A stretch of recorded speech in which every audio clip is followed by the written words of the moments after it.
নমস্কার দর্শক বন্ধুরা, আমি চন্দন, ফিল্মি চন্দন চ্যানেল সবাইকে স্বাগত। প্রথমেই জানিয়ে নিই ৭৯তম স্বাধীনতা দিবসে সবাইকে অভিনন্দন। আমি চন্দন এবং আমার চ্যানেলের পক্ষ থেকে যারা সবাই দেখছেন সবাইকে অভিনন্দন জানাই।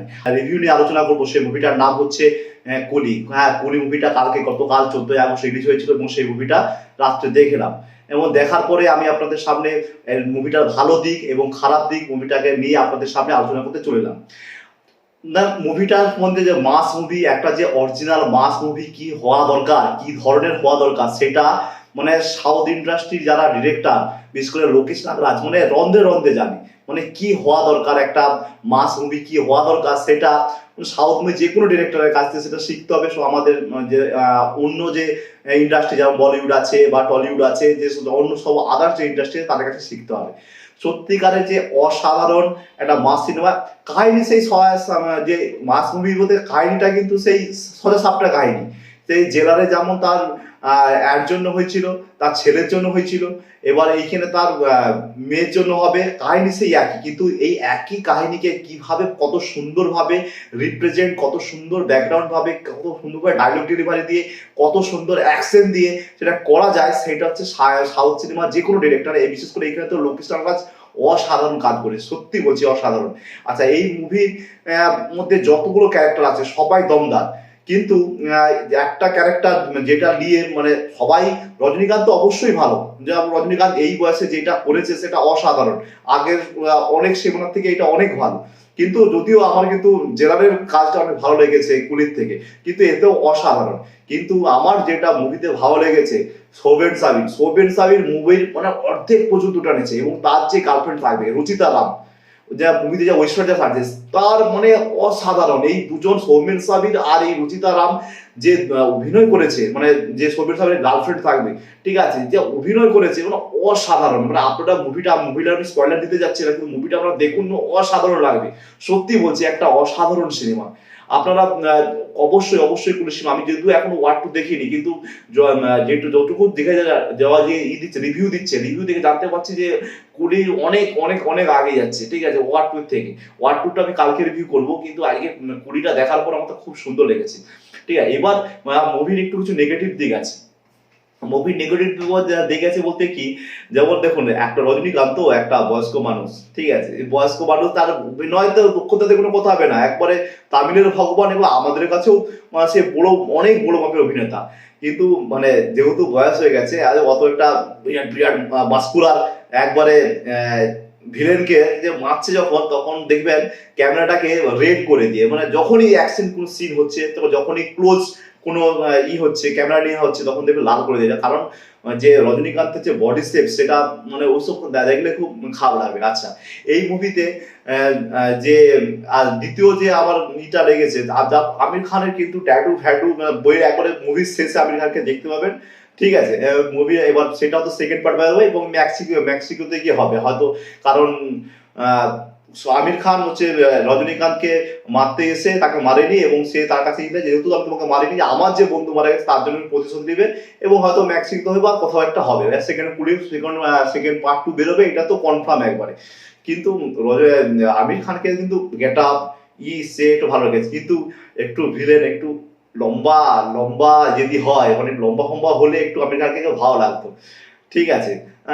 দাহা চরিত্রতে ভালো লাগছে, ট্যাটু ফ্যাটু করে মুখে যে গেটআপটা ভালো লাগছে, অবশ্যই এন্ট্রি একবার জবরদস্ত, কিন্তু একটু শর্ট সাইজের একটু ভিলেনও যেন একটু কেমন একটা লাগে না, সে একটু একটু এটা তো আমাদের একটু আপনাদের এটা কেমন একটা লাগবে।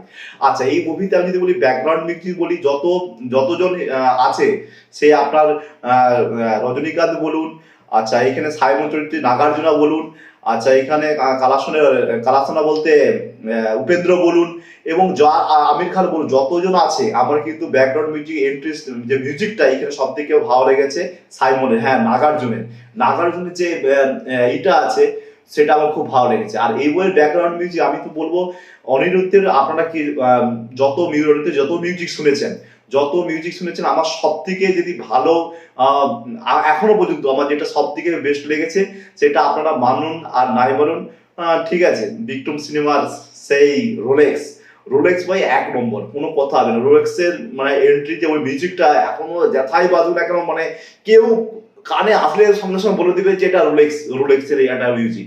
আচ্ছা, দ্বিতীয় যদি হয় মানে মাস্টার সিনেমার বিজয় থালাপতি মাস্টার সিনেমা এন্ট্রি, যেটা একটা অসাধারণ মিউজিক।